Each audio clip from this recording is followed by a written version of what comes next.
Good. We're And we're live. live. Yeah, we're live. Awesome. Welcome everyone to the Feel Inspired podcast. I'm of course Amit Sodha. It's been about 6 weeks since I did my last episode, so it was well overdue. It's been a busy time. I'm actually been really active on TikTok recently as well, so that's kind of stolen a big part. First it was Clubhouse, and now it's TikTok that's stolen a big part of my life, but I absolutely love it. But welcome, thank you everyone for joining. If this is your first time, if you've never seen it before, like I said, my name is Amit Sodha. I'm an expert dating coach. I've been a coach for 29 years. And the Feel Inspired podcast for me is all about helping people have one of those epiphany moments like I've had when I've read a book or heard a podcast or seen an interview, and it's had a big impact on my life. And I'm hoping that we can elicit some of this with some awesome guests. And this is obviously today's guest, who is no exception. I'm sure we're going to get gems and pearls of insights which are going to blow your mind. So without further ado, I would like to welcome my amazing guest is Paul Sanders. He's an author and coach, and we're going to be talking all about your social life. So before we get to dive deep into the social stuff, the good juicy stuff, let's talk a little bit about you, who you are, and kind of like how you got to this point where you are today. What was your journey that led you to, be in this line of work and do exactly what it is that you're doing? All right. Thank you so much for having me. I've been following your blog and your social media presence for years now. And it's always amazing to see every post, everything you publish online makes me feel better. And that has been so consistent. Oh, thank you. You get, it's the emotions you get from somebody, the energy you get from someone, from what they post. And from you, it has always been encouraging since many years and consistent, which is amazing. This is so rare to have someone do something well and do it for a long time, because it's easy to launch something amazing for 6 months and then disappear. Very easy. But someone who does it for many years, that's very impressive. So congratulations. I was trying to remember when we first connected. It has been a long time. I think it was back in the blogging days. I can't remember exactly when it was. Yeah. But it was a long time ago. Exactly. I think it was a guest post, and I think it was 2012. Wow. So yeah, kind of aging ourselves here, but yeah, just FYI. We're totally outing ourselves. Yeah, right. So yeah, thank you for having me here. I'm so excited to meet your audience for the first time. Some of my audience is probably going to be live in a minute. So my name is Paul Sanders. My website is called getthefriendsyouwant.com. I started in this social skills and friendship coaching in 2011. My story began a few years before, kind of like 5 years before, and I was actually interested in the dating community back in the day. I think it was 2004. So that's when I started learning how to attract women. And I started learning online from, some very famous people back in the day. Those are all dating coaches. And I started any particular names that come out of course, David D'Angelo. And I subscribed to his newsletter 2004, man. So I started learning how to improve my communication with women. This was before Tinder, by the way. Just saying, Oh my God, we're so old. We're way too old. We're so old. So yeah, I started learning how to date women, how to learn about the psychology of interactions, attracting someone to your life. At some point, I found that the long-term game is not about techniques. The long-term game is about inner game. And then, what is the essence of having a life? You've heard it all your life. To attract better partners, you got to have a life. Okay, what is a life? Right? How do you do that?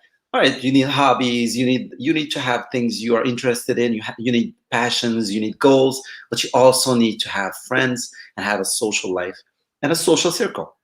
Because once you have a social circle, it's 10 times easier to attract a partner. And so I started learning. Okay, so how do you make friends? Why is it so easy to learn dating advice?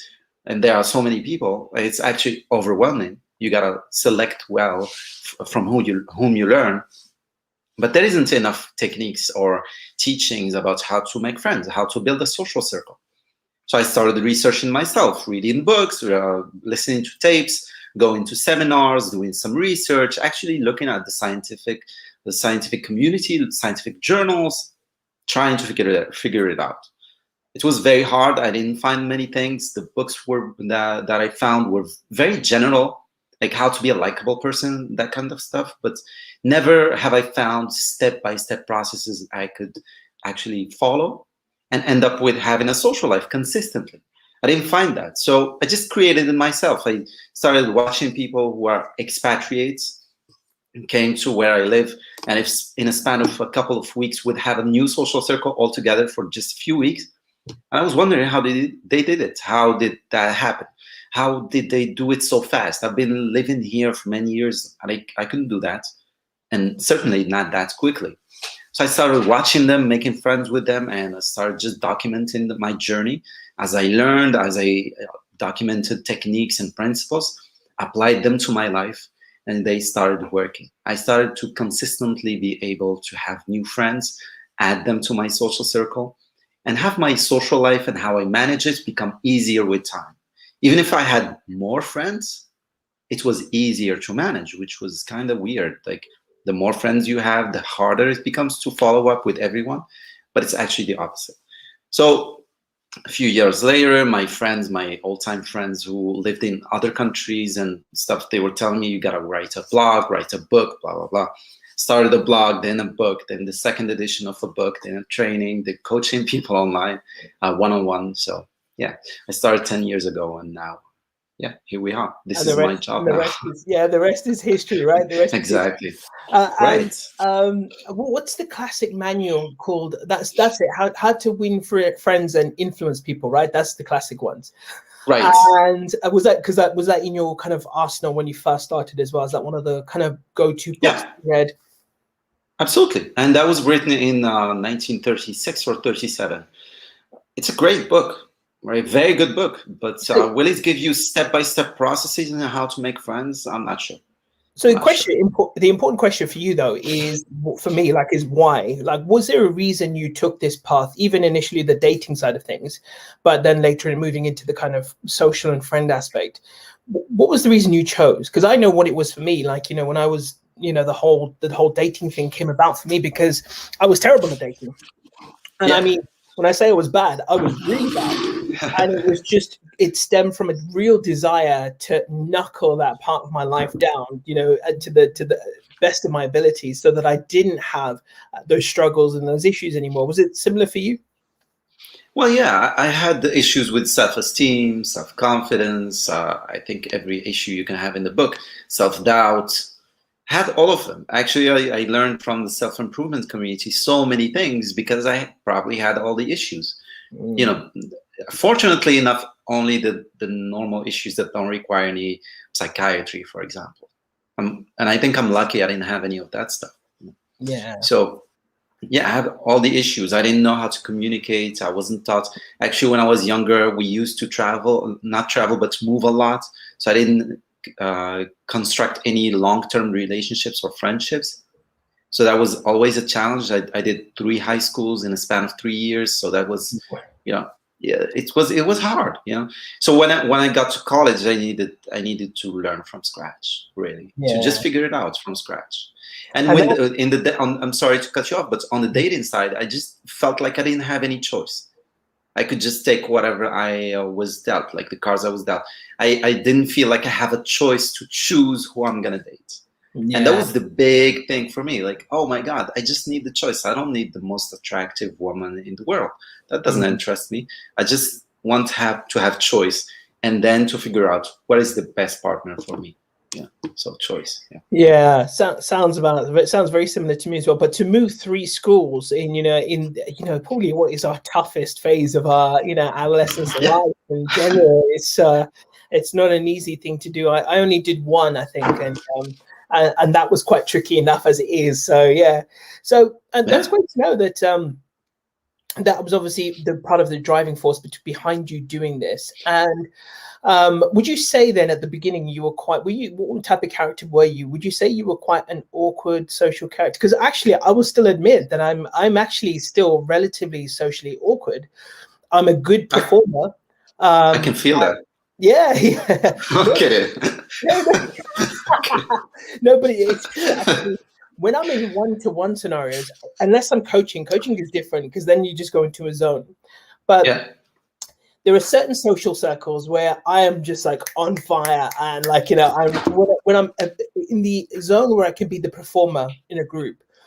But if I'm someone who has to then be with 2 or 3 people, I think for me, being honest, the big thing for me is where I feel I'm the subordinate, that is that I'm learning from people, that's where I sort of start to get a little bit socially awkward. Really? Okay. Yeah. So I think that's one thing that for me I still would like to work on and improve on and get better at, and feel more natural, not feel that sense of awkwardness when I'm with people, you know, not feel the need. And it is, to me, it isn't that hard. But the key is remembering to do it at the important times. You know, when I do feel that sense of little bit of awkwardness or whatever it might be, to be able to just implement all the stuff I already know, but at the right time. So for me, that has still been, you know, that is still a thing for me. But that's something I see quite often with all the people that I work with, which is this whole idea of being a bit socially awkward and not feeling like you're able to engage with the people around you. So let's start from the very beginning. Yeah. So what are some of the common challenges you see with people when it comes to this whole idea of, you know, formulating a good social circle, a strong social bond with people around you, a good social community? And especially in this day and age, I guess this is probably more relevant. So what are some of the big challenges that you're seeing for people? Okay, actually my mind got engaged with your own challenge and started thinking, oh wow, we could probably solve that. Okay, so yeah, the biggest challenge is these days you have so many things. I think if you want to start at the bigger picture, you could say that first of all, nobody wants to learn social circles, or nobody wants to admit it. Okay, nobody wants to admit that they lack social circles, social skills. Sorry. And even worse, nobody will admit that they need friends and they need to learn to make new friends. Okay. That's why you don't see this stuff in social media. You know, that's the nature of things. And the problem with that is that we have a big stigma against learning social skills and learning to make friends. You know, and things right now are kind of better in terms of the stigma. But 10 years ago, it was so much worse. I would meet anybody and would tell them, I teach people how to make friends. And they will be like, what? Why would you teach that? That's so easy. Everybody knows how to make friends. Of course, it's a lie. Yeah. It's completely BS. We all know that, right? Either they don't have enough friends, either they don't have quality friendships, or they're hiding it. But we got to take down this stigma against learning social skills and learning to make friends. You know, I've been coaching people for 10 years. I still improve my own social skills. I still improve the quality of my friendships. I still improve conflict resolution in friendship. So it's a natural part of life. Why wouldn't you improve it? It's just stupid. You know, it's like saying, I figured out relationships, romantic relationships, I'm never gonna improve again. That's stupid, right? Nobody would say that, but everybody assumes that, oh, friendship, I learned it when I was younger. I was a kid, I learned how to make friends. Never gonna touch that subject again, you know, because there is that stigma that if you learn this, then you must be a loser. All right, fine, call me a loser. I'm just gonna keep improving this part of my life until I die, and I don't care, all right? So that's the reality you have to refuse to submit to that stigma, because it's BS. It's based on BS. Right? So that's the big challenge. People have a trouble admitting that they need help in this area. Thankfully enough, we have the internet and people reach out to me kind of anonymously and I'm able to help them. So that's awesome. So another thing is that we had this society that is kind of getting lonelier and kind of getting the fast food of connection, which is the illusion of connecting through social media. So that doesn't help, right? That does not help. And people are distracted by social media so much. It gives them this sense of, oh, I'm connected, I'm not disconnected, but you are actually not connecting. And there is that distraction. There is that sense of people focusing on the superficial. And Yeah. you have these, some of the best engineers in the world are working hard every day to make you glued to your phone. Yeah. You know what I'm talking about. I They know work at exactly what Google, you mean. they work at Instagram and Google or YouTube and Facebook. They want you glued to your phone. As soon as they want you like this all the time. As soon as you do this, they lose money. Here, they want you like this all the time, right?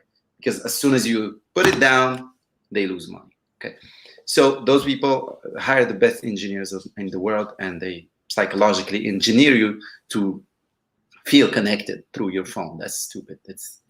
And of course, that's never gonna make you happy. Real friendships are in real life. Okay, if you got friends living in the other parts of the globe, sure, connect with them on social media, but otherwise, just you need to learn to get out of your house and connect with people again, or just invite them to your house. So, I told you about the big picture. Now we can get a little bit more specific. People don't, if you look at the average human being, they don't have anything in their life reminding them that they need a social life or they need to improve their social skills. They don't have anything. If you look at the whole entertainment industry we have, right, they only focus on making money and finding, dating. They don't focus on the value of friendship. Nobody's selling you on the fact that you actually need friends, right? So are you sick of talking about the big picture? Because I can go on, but we can actually bring it down to more I know, concrete I stuff. know talking about it. Definitely, no. I know I love talking about this as well. No, we'll definitely kind of dive in a little bit as well. But I think it's important, like you said, right? It's one of these things that it's almost like implied in life that everyone's okay with friends, but Oh, sure. actually some people really struggle with it. And I've noticed as well. I'm sure you have as well. I'm sure everyone has come across people who are like, I actually don't have many friends, or I have one or two good friends, and that's about it. And they kind of wear it as like a badge of honor, but actually, you can tell deep down that they wish they had the ability to connect with more people and create these wonderful Absolutely. relationships. So I see it firsthand. And now, touchwood, as part of my socially awkwardness, one thing that counterbalanced it for me was my determination. And I would have a good way. I was so good at worming my way into social circles. So I've never been short of friends. Yeah. Except when I was really young, I mean, this is a story I tell people about. Even my whole dating journey was I spent my 18th birthday by myself. Oh. And I took myself go-karting because I didn't have many friends at that point. And I think that's one of the things that drove me to, start learning to make more friends, to kind of, if I saw a group of people who I wanted to get to know, I would find my way in there. Socially awkward or not, I would find my way in there. I like that. So I was lucky that I cultivated that skill, but I know not many people have. And the research shows that obviously we need these connections, right? Was it Malcolm Absolutely. Gladwell who talks about the social network of about 150? 150. That's The 150, right? We need that community. We need this connection. Dunbar. Yeah, that's it, the Dunbar one. That's it. Yeah, I reread the book recently, and it showed as well that we need these connections. Without it, we actually perish. We don't. Oh yeah. We as human beings will die without love and connection. So I think it's so underrated how important it is. Absolutely. I mean, one of the things that people don't understand about being a human is actually, in the definition, you are social. Mm-hmm. That's one of your main features as a type of existing thing on Earth. One of your main features is that you are social. That's why we have these civilizations that survive for thousands of years, is because we are able to collaborate and create amazing things, so much bigger than ourselves, so much bigger than our cities, and we create these amazing things, and we are so persistent that we actually inhabit the Earth. We're the most powerful species because we are social. That's it. That's the main feature. Okay, aside from others, but being social, we are a social animal. And there is a great book I recommend from David Brooks. It's called The Social Animal. It compiles like 15 to 20 years of research in social behavior, in the nature of human beings, in social neuroscience, and it gives you so much evidence that we are as social as you can be. I mean, this is in our nature. We don't choose, oh, I'm more of a social person. No, I'm anti-social. That doesn't matter. If you're human, that means you're social. Okay. So I want to share with you another way of why we have an issue with this area in our lives is because people are taught to consider it as an accessory to life.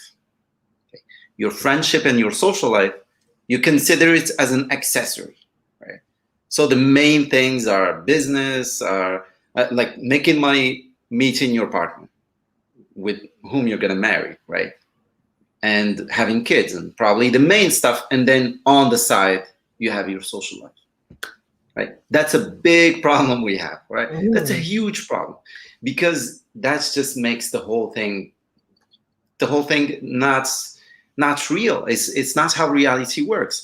If you look at actual reality, what is the most determinant thing in business that will, help you?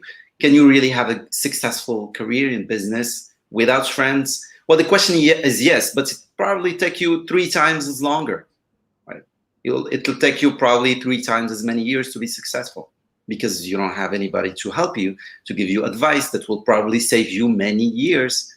Yeah. They help you with connections. Friends help you with connections. They help you with experts. They help you with partnerships. They help you with clients, help you with many things.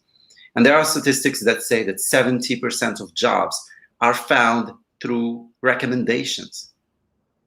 70%. I read that recently too. It's crazy. Right. Okay. So if it is something that is so essential to your professional career and success and how fast you will succeed, why are we treating it as an accessory? If it's responsible of 70% of your jobs, why are we telling ourselves that it's just something I do on the side? It's not an essential thing to my life. Yeah. Isn't that stupid? I mean, but it's I'm not saying that people are stupid, that they think that way, but we are taught these things. And I taught them myself too. Okay. So that's just business. Okay. We can talk about dating and we'll get to that, but you know how easy it is to find potential partners when you already are surrounded with amazing people. So much easier. It's just a world of difference. Of course. I mean, you have great friends. What do you think they have? They have great contacts. They have great friends they can introduce you to, and the match will just happen. It will be so easy. Yeah. And the person will come and everybody trusts everybody and everybody kind of recommends everybody else. So you're already vetted by your social circle that you're a great person, a great potential match, right? As soon as they see you, you'll get introduced. You are VIP, really. Yeah. You're not like some random person they met through a dating app. You're VIP before you speak, before you open your mouth. Absolutely. I remember being at dinner once years and years ago. This is when I was just getting started. I remember a girl at the table who was single kind of just said to everyone, "I'm single. If you all know of someone, let me know." And I was like, good. Yeah, I was just like, I felt like, wow, good on you for doing that. I don't know. I know very few, if any, people who would put their heart on their sleeve like that and actually just put themselves out there and just say, to people, it was in a circle of trust, people she knew and trusted. But even that for some people is very difficult. But she did it. She just said, I'm going to throw myself out there, throw myself under the bus. And if anything comes of it, great. If it doesn't, it doesn't matter. But at least she did it. And, I say that to anyone. If you can empower yourself to do that, it will make all the difference in the world. But again, right, you said it as well, stigmatized. You shame about it. You feel shame about being single or alone or not having many friends. And so that puts up a huge barrier in meeting people, connecting with people, doing all the things that would really pay dividends in the long run in attracting a whole bunch of people into your life and making it so much easier. Jobs, love life, friends, Absolutely. Everything. Oh, that is just so true, though. So true. So come on, then. I'm so sorry to interrupt, but can I give you an example? Yeah, so, please, absolutely. Interrupt me anytime. You just say, Amit, shut up. I'm going to talk. Sorry. I'm so excited. I love to talk about this stuff. Anyway, so everybody here probably knows Meghan Markle and Prince Harry. Right? Yeah. Okay. Everybody knows about them, right?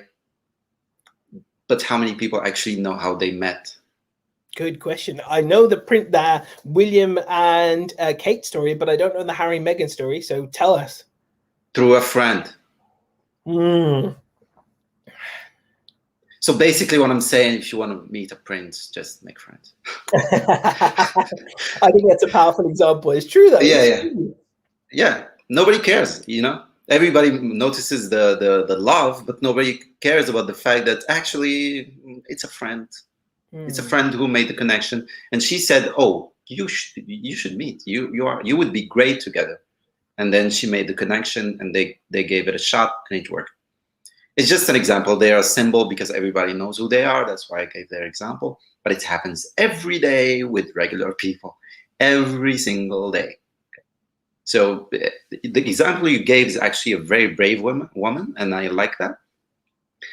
Typically, how it happens if somebody gets through a breakup, or they are in a social circle and they would be speaking about the fact they are ready to date again, right? And just casually talk about that stuff, like, oh, I'm now probably, ready to start dating again. Just a casual conversation, but that signals to everybody else, hey, it's time. If you know somebody that would be great for me, it's probably time to introduce them. Okay. So those things happen all the time in social circles.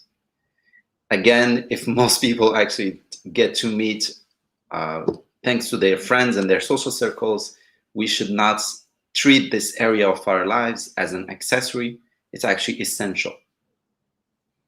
I'm sorry to give you more examples, but another example would be health. They run a lot of studies, and they found that you're as healthy as the people you hang out with, because you pick up the habits of whether or not they work out, whether or not they eat well, and whether or not they take care of themselves. Just mental health, physical health, they all just get influenced. You influence them, and they influence you, and that dictates what kind of a person you become, okay, long term. So, I'm sorry to keep going on about why this is so don't essential. apologize. I think it's fascinating. I heard something amazing recently as well, that we actually have more nerve endings in our back where our shoulder blades are.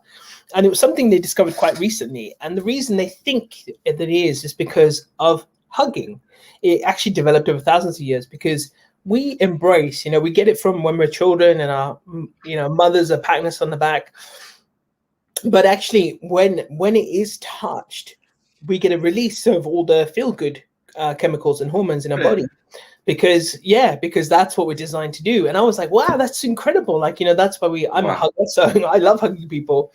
But yeah, so that's another thing as well. But it's crazy. But yeah, come on then. Tell us now. Let's get deep down and dirty into some of the secrets of what it means to really, connect with people, especially like we said, right? I think the big definition here is this whole possibly superficial day and age we live in, where connections are real friendships, real connections are few and far between.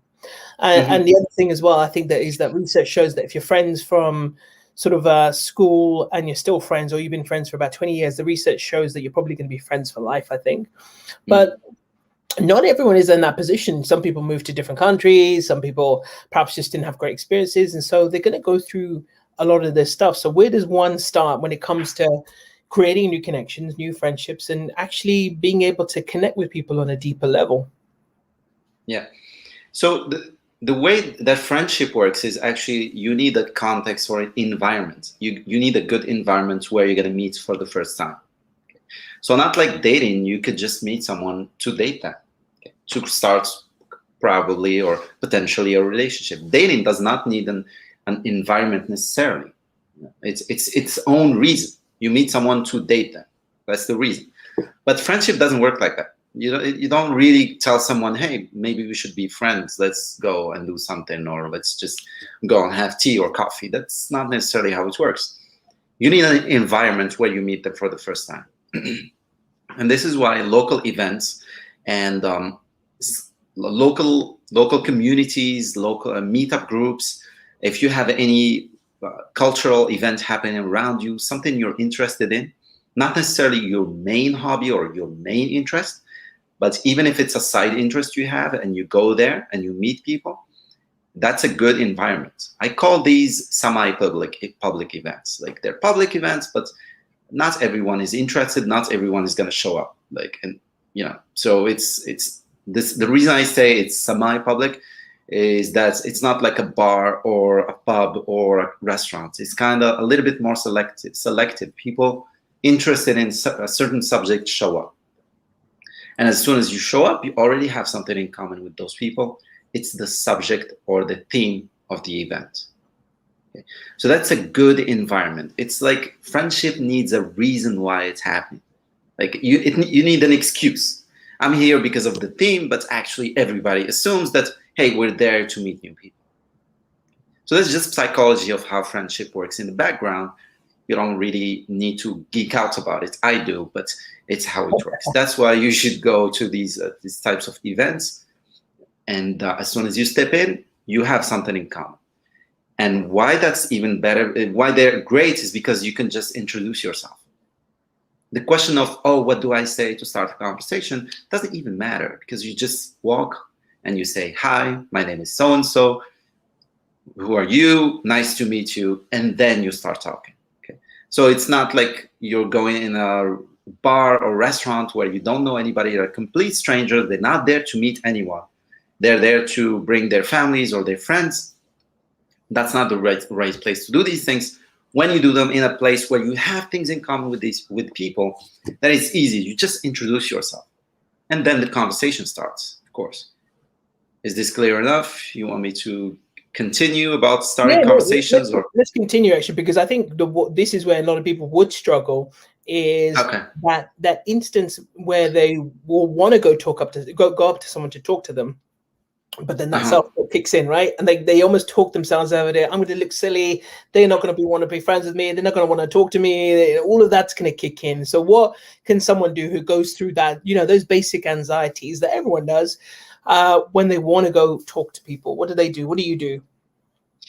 Actually, the way I deal with that in my coaching program, my book, etc., I have an exercise where you work on your self-doubt. And it's a long exercise. I don't know if we have time to go through it step by step, but essentially you capture your self-doubt. Ideally, you would be home, right? Even before you go out. And you imagine yourself going out and actually talking to people and having a good time. And then a self-doubt comes up. You capture it, you write it down. I really need you to write it down. Write it down. Once you write it down, the first one, the second one, the third one, right? Write down as many as you can. Why do you write them down? Because you're looking at them. You can actually work on them. They're not in your mind abstractly and you're like a fish swimming in these doubts. No, they're in front of you. You can work on them. So a self-doubt, let's take a very quick example and let's go through it very quickly, all right? Let's say I'm not going to have anything to say. I'm boring. I have nothing to say, right? A lot of people have that doubt, right? Yeah. Okay, so you write it down. You write it down, and then you start to ask a series of questions. Have you always been this way since birth? Have you always been in a loss for words? Right? Since birth, is this the case? And you answer that question. Of course not, right? But I want you to answer the question, right? And that's proof. You're gathering proof against that doubt, right? And then you go. The second step: can you think of memories when you were little, or when you were, just a few years ago, or whatever, where you had things to say, and you were interested, and you were engaged, and you start, writing those memories. And then you go, all right, if I think about somebody who loves me, somebody who cares about me, what would they say about this self-doubt? And it would be like, that's ridiculous. I want you to write it down, right? And then you go for, all right, what would an expert say, right? And you can take me. I'm an expert about things, what you can say in a conversation. I'm an expert in conversation. Take my word for it. That's stupid. Of course, you can have things to say. Of course, you're a fountain of content. You've seen things in your life. You have so many things. You can tell me what you did yesterday, or what you watched on TV the day before, or the latest Netflix thing you saw. And that's something you can say. So absolutely, that's BS. Of course, you have things to say, right? And then you replace it with a better self, with a better belief, right? A better belief. And the reason I go through these steps is like I cast doubt. We're like just taking it to trial. That self-doubt, we're taking it to trial. We're gathering witnesses and gathering, expert witnesses, and we're like deconstructing it and finding holes in it. And it becomes so ridiculous. And then you create a better belief, which is, well, if I work on conversation skills, of course I'm going to be better, right? And I don't have to be 100% the best in the world. I just need to be a little bit better than before. And that's enough. That's enough. If you can just have friendly conversation, every time you try, you're 5% better than the last time. Pretty soon, you're going to be great, right?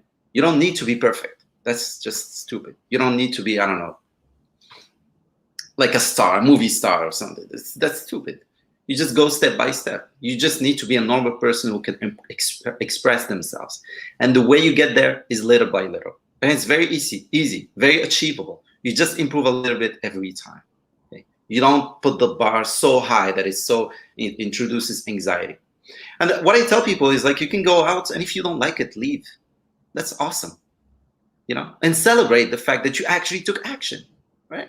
Don't have these high bars, like, I'm gonna go out and gonna meet 10 new friends and 3 of them are gonna be close friends from one night. No, one night does not matter, right? One event, one outing will not change your social life. You want to focus on momentum. You want to focus on just doing the right thing. If it doesn't work, it's fine. In any case, this is my new life now. I'm gonna try and have friends for the rest of my life. So I'm gonna try now, I'm gonna try in a week, I'm gonna try in 2 weeks. So the impact of tonight on my life is so small that it's not a big deal anymore. I can relax, I can talk to people, I can express myself. So that's how I deal with that. Sometimes I spend hours just getting someone to just get rid of all these negative beliefs about socializing. Yeah, I think hours about it. Yeah, no, it's one of those things. I think it's easy for anyone to kind of like comment on for someone else, but we all have certain things that we go through at different times. None of us are perfect. We're all going to have something or another going through our heads when it comes to certain situations. For some people, it may be, pitching to a new big client. For some people, it might be friends. For some people, it might be dating and speaking to an individual they find particularly attractive, right? Could be a number of different things. But that makes what you said makes perfect sense. And I think that what for me is also like key, in addition to everything you said, is that kind of idea of doing things like you said, right? You can go somewhere, but you don't have to stay there. You don't have to be there. No. But why would you ever go anything or do something that makes you feel particularly uncomfortable or something you don't want to do? Why not do this at things you do want to do where there is already a sense of commonality, like, an activity, a sporting thing, a hobby that you can share, right?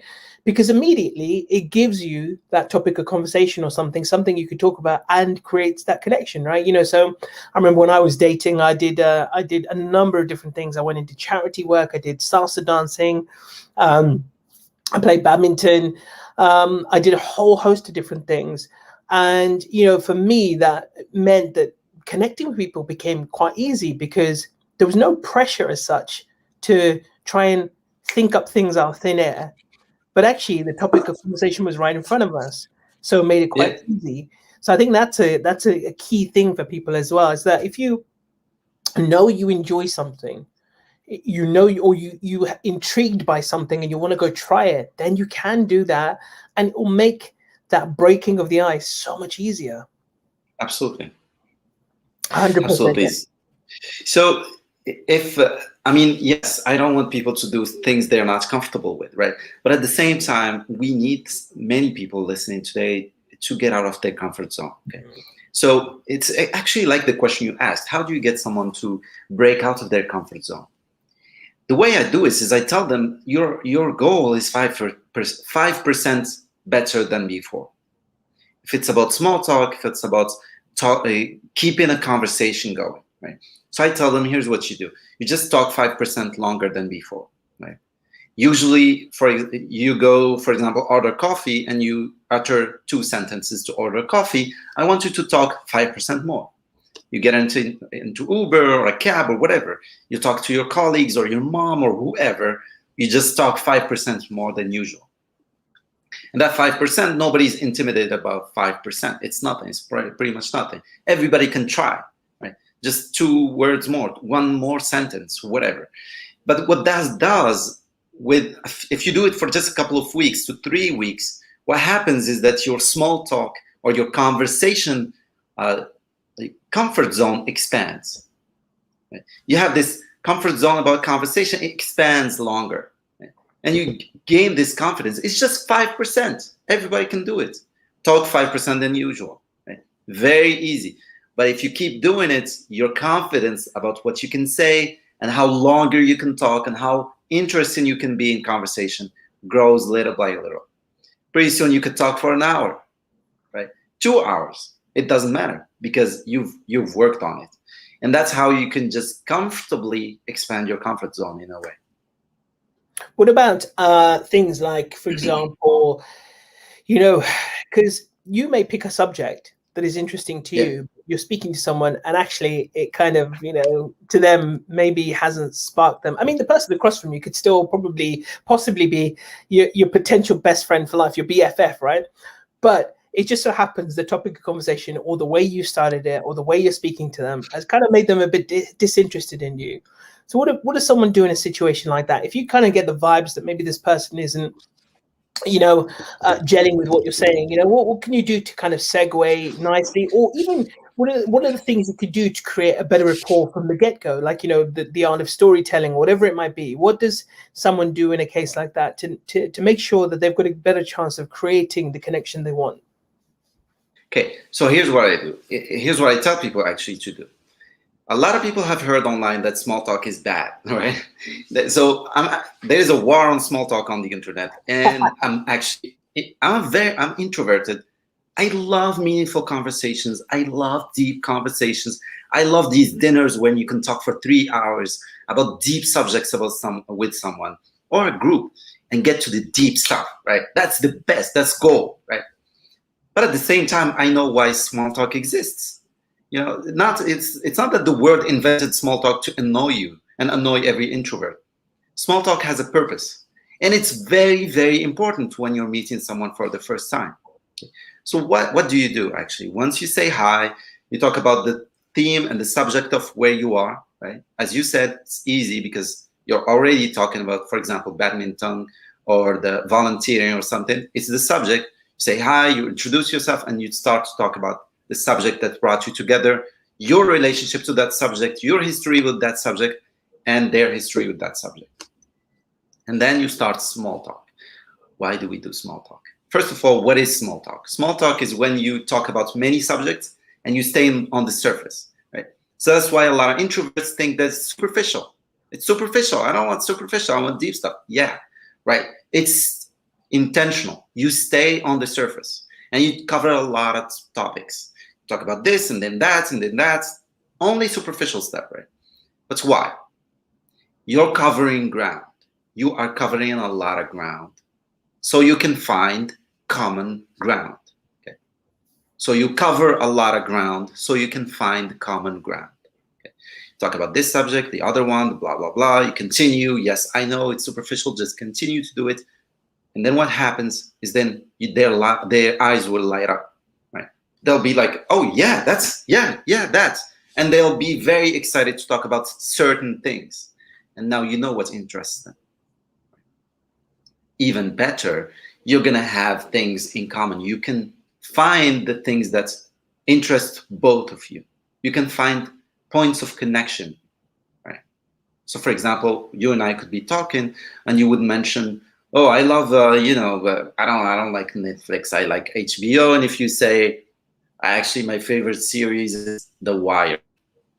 Right? Okay. If you say The Wire, I'm gonna love you. We can talk, 1 hour about The Wire, and I can't be bored if somebody talks to me about The Wire. I love that. Okay. So how would you find that? How would you ever stumble on that if you don't do small talk? You talk about a lot of things, and then you find those subjects that both of you are very interested in. And then you have a great conversation. Then the person turns their whole attention to you and they feel like they found someone they can talk to throughout the night, someone they're not going to be bored talking to. And they actually will feel guilty that they're ignoring everybody else. Okay? They'll feel like, oh my God, I'm spending so much time with this person and I'm having fun, but I actually kind of got to schmooze with the others. And that's the situation ideally you want to be in. And the way you do it, talk about a lot of things, you find the things in common, and then you go deep. Right? You find the things in common, and then you go deep and have meaningful conversations and deep conversations that can last for 30 minutes or more, even if you're meeting for the first time. Does that make sense? Oh, that makes perfect sense. I think a lot of people are going to benefit from this as well, because as you said, right, a lot of people think or have that impression that maybe small talk is boring, or it's not useful to anyone, or that they're just a nervous, bumbling mess, and they'll want to walk away at the first sign of an escape route. But actually, like you, I'm a bit more of an introvert in certain ways. I'm an ambivert, I would say, kind of class of yeah. But yeah, but there are times when people, like, I've been in situations where people have tried small talk on me, and I'll be honest, like, it hasn't resonated, and I'll be like, oh, I've got to go. Yeah, someone's calling me. Yeah, the bartender's calling me, right? You'll be in those moments, right? But on the flip side as well, like, if I've been on the other side trying to connect with people, I'll try and do a bit of my challenge is that small talk. In certain scenarios, I could be spot on, and other scenarios I'll be like a bumbling mess, and that's the challenge, I think. But I see it again day in, day out, that's what people struggle with, is that art of conversation. Because would you agree that out of everything, where it all begins, it is the art of conversation, right? It is about how you connect with people. And you said it as well, that we're all a fountain of information. And even on the flip side to that, we've all got unlimited access to knowledge and pictures and God knows what else. We could potentially pluck up a conversation about a million things, but as soon as people get into that situation, they're frozen and they don't know what to do and they don't know what to say, and then they end up kind of like feeling even worse than when they began, because the other person is not being responsive to them, and then they start to shut down even more, or they try too hard. And that's another thing I see common, is where people end up in that spiral, in that cycle, that one of two things will happen. They either try too hard, which is what I used to do, or they just get even more nervous, and then they have no idea what to say after that. And that's the other challenge that people I see face as well. Yeah. So I want to give your audience another technique, which is I want you to understand that the best topic you can talk about that will interest every person in the world is their favorite subject, and their favorite subject is themselves. Yes. Right. I love that. So yeah, that's they're always interested in talking about that. Always, right? Ideally, you want to find the people who are also can get interested in others, right? Those are the ones you be friends with. Those are interesting people. Anyway, so people are interested in themselves. What does that mean? That means that if you talk about them, you ask them questions about who they are, they're going to pay attention. They're going to give you their full attention. There is a bad way to do it, which is interview style. Where'd you come from? Blah, blah, blah, blah, blah. Question, answer, question, answer, question, answer. That's boring, right? A better way to do it is, this is basic technique. Like how do you do it well? You ask a question, they answer, and then you answer as if they said, how about you? Right? So socially skilled people who have good conversation skills will naturally tell you, how about you? They'll answer your question and they'll say, how about you? Right? But if they don't do it, you answer as if they said, how about you? And that's, you have a good conversation. Very easy, very easy. Oh, where did you grow up? Where did you grow up? And they answer, oh, I grew up in XYZ. And that feels already like a natural conversation. Another technique, if you want to make the conversation even more interesting, you focus on why. Why did you do what you did? So, for example, I can say, hey, Amit, when did you actually launch your blog? You're going to tell me, I don't know, 2009 or something? 2005. 2000. Wow, okay, sure, cool. Man, sorry. I know, it's a long time. I'm so old. I'm sorry. And then I can say, why did you launch it? Oh, how come did you get, who got you into blogging? Why did you do that? Why is why interesting? Why is the question why does it make the conversation more interesting? Because it prompts stories. As soon as they say, why'd you do it? What made you do it? You're gonna tell me a story. Oh, for at first I just did it for fun. I thought I'm gonna just do it for a couple months, and then it became great. And I had this, email from this big company, and they told me, "Could you do collaborate? Whatever." A story will start. Whatever. Like, why did you move here? Oh, actually, I got hired by this company. Blah blah blah. And then you can talk about why this company is so important to their life, or whatever the subject might be. But when you ask why, it prompts stories. It also prompts purposes and motivation. It's not about the content. It's not about the information. It's about the emotion. It's about the purpose. It's about what's behind everything. It's not about the surface anymore. You're fishing for more interesting things that are dear to them. For example, let me give you an example. You could say to someone, why did you move to this city? Why a big job here? And then, or my girlfriend came here, or my boyfriend, or whatever. Right? And then you are talking about more important subjects very quickly, and you're not staying on the surface. Right? I mean, it's still small talk, but it's meaningful small talk. That's another technique. Ask why. That's good. I love that tip. What you said as well about the asking why, because as you said, it prompts the story, and I think that the backstory, right? And I think that I don't know many people who don't want to talk about themselves. I do know a few people who are socially awkward in the sense that talking about themselves makes them feel uncomfortable. But that's rare. I think that's quite rare. It's very rare you'll come across someone who doesn't want to talk about themselves. So not something for most people to worry about. But I agree with you. I think that's 100% a fantastic, very simple idea that you could do with anyone. It's just that once you've asked the question, just ask why. And that's a great way just to kind of continue the conversation. I love that. So out of everything we've discussed today, is anything that you think is fundamental for anyone who wants to kind of get more friends, kind of connect with people on a deeper level, increase their social circle? Well, what's the thing that we haven't talked about today that you think it's fundamental and important for everyone to kind of grasp an idea or a concept or a technique or something that they can take away with themselves today? I'm so embarrassed because there are so many things we can talk about. I'm so embarrassed, and the time is limited, of course. But actually, we talked about going out, choosing the right place where there is something interesting there. You already have things in common with people. We talked about walking up, introducing yourself. Then we said about the first thing you talk about is what's brought you there, your relationship to the theme, and their relationship to the theme, to the subject of the event. And then you talk about other things, small talk. You cover a lot of ground so you can find common ground. You can find things in common. And those things you can talk about for longer, right?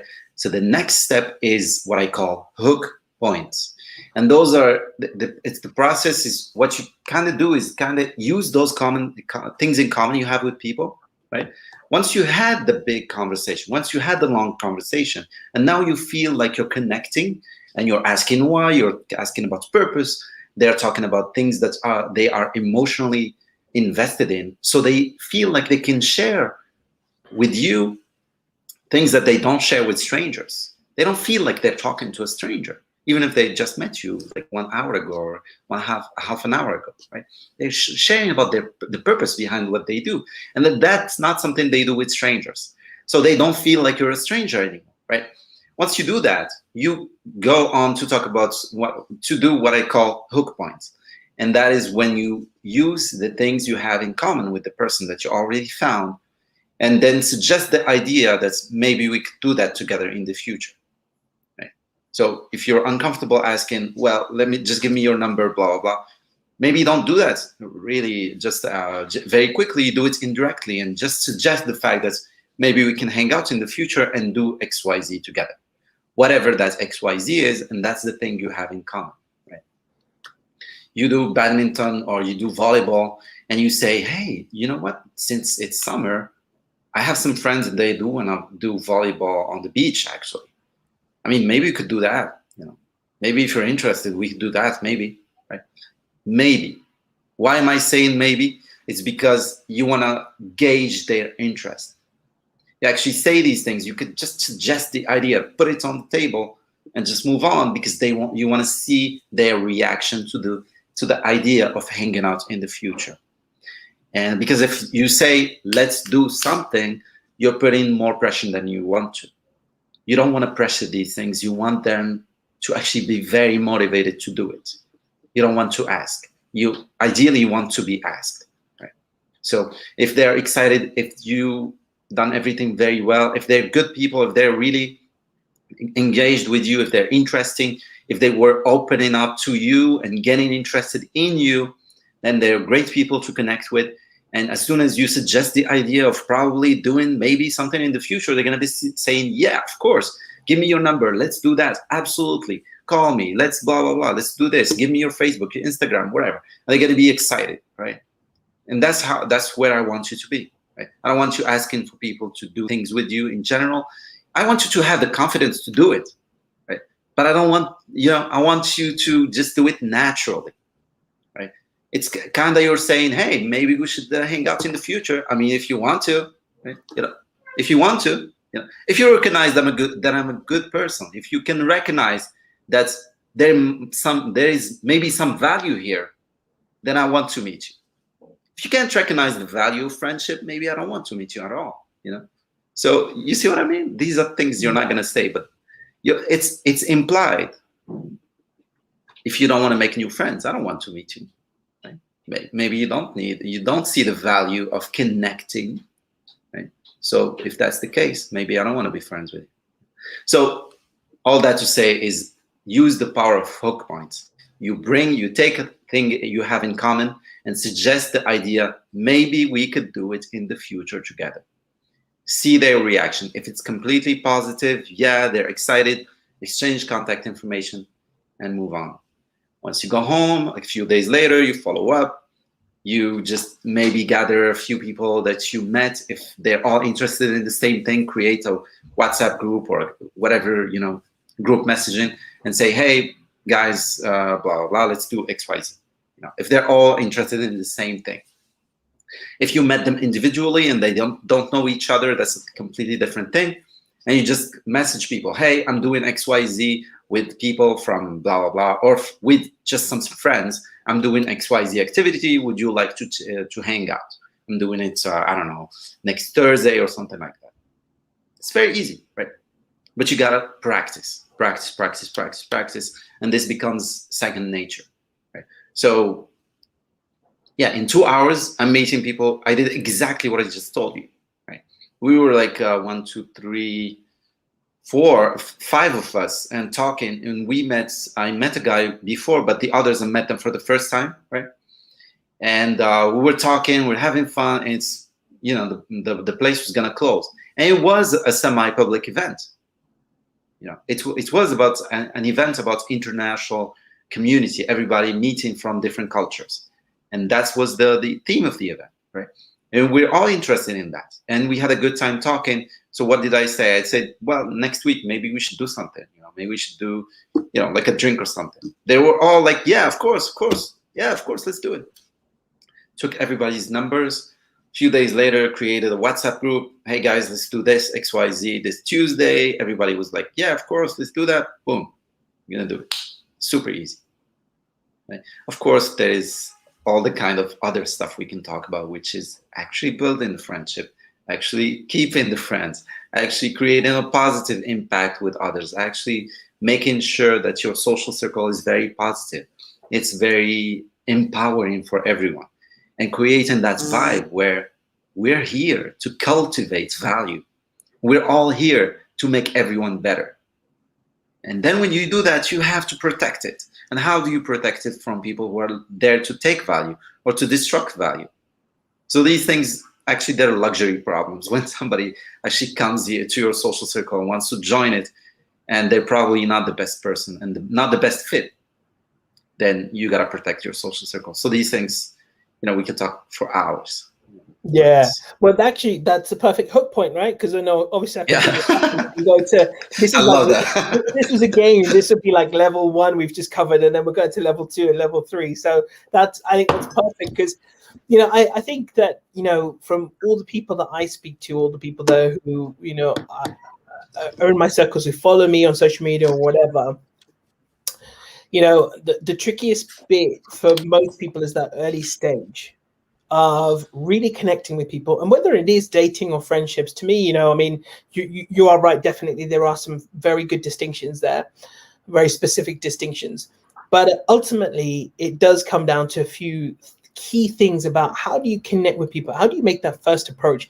How do you kind of, not talk yourself out of it? How do you, what are you going to do? What's going to be the technique you're going to use to make sure that you don't walk away from that event regretting it? Like walking away from, like when we do singles events, I always say to people, whatever happens, please, please, please do not walk away from that event and then message me later and say there was someone at the event, but I really wanted to speak to him, but I didn't. I'll be like, and this happens every time. And that's one of my biggest bugbears, is like, you had this opportunity, but you didn't take it. Why?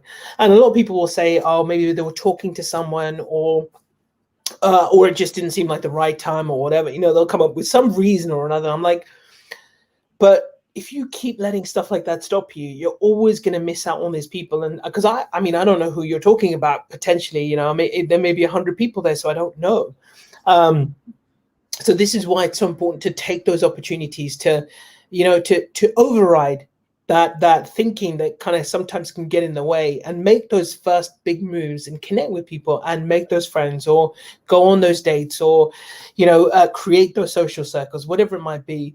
But that's a lot of what I deal with, and I think that this has covered a lot of that, which is good. And just reminding people that small talk is a good thing, and don't worry if you get it right the first time. And you can always ask why, and ask about them, and delve into them, and all of these things are going to make a big difference in your social circles, and connecting and making friends with people. And I think there's a lot more as well that we could definitely care, even beyond what you said as well, just about how do you go beyond superficial social media connections, and in a pandemic world, and so on and so forth. So there's loads to discuss, and we'll definitely have you back at some point in the future, Paul. Oh, that would be my pleasure. Yeah. Can I leave people with just the thoughts, just a leave them general thought, and also tell everyone where they can find you, how they can connect with you, and all of that kind of stuff as well? Absolutely. Well, you can go to getthefriendsyouwant.com. Getthefriendsyouwant.com. Right. So I just want to leave people with an idea that we really need you to do something about your social life, not just for your sake, but for everybody else's sake. We need you to be the leader. We need people who have this sense of leadership, who are going to connect great people together. Not many people are doing it, and we're suffering. I can't tell you how many interesting people I have on my audience. They tell me all the interesting people already have friends, and the others I don't want in my social life. That's not possible, because I know a lot of interesting people and they're disconnected. So please, please, please, when you connect people, when you make friends and bring them together, introduce them to each other, create good vibes and good friendships, it's not just for you. You're doing it for everyone. Everybody's benefiting. And we need some leadership. We need you to put yourself on the line and say, let's do this. Let's connect. Let's meet. Let's talk about interesting subjects. We need people to take that small leadership role, because everybody's just chilling at home and don't want to take any risks. And that's why we're disconnected. So we need people who are going to take the first step, and not for their own sake, but for everyone's sake. I just wanted to tell you that act that seems just for you, just to have fun, but you're serving a bigger purpose. We all need the world, for the world to be happier. We need people who are going to take that first step and connect people together. And I mean that. That's a powerful thought to end on, definitely, as well. Paul, I want to say thank you for being on the Feel Inspired podcast as well. Guest number 33. It's been an absolute pleasure having you, and definitely we'll speak again in the future. Sure. And for anyone else watching this, yes, of course, find me on Facebook, on Instagram, on TikTok, on YouTube, on LinkedIn, everywhere possible online that there is to find, even Clubhouse as well occasionally. But it's been a pleasure. I've loved this, and that was a perfect way to end this, I think, as well. So thank you, Paul. Stay on with me while we end the broadcast. To everyone else, I'll see you on the next episode, and enjoy. For anyone else that's going to be watching, enjoy the football. England versus Germany. Come on. Classic rival there. So let's see what's going to happen. All right. Take care. See you soon. Bye.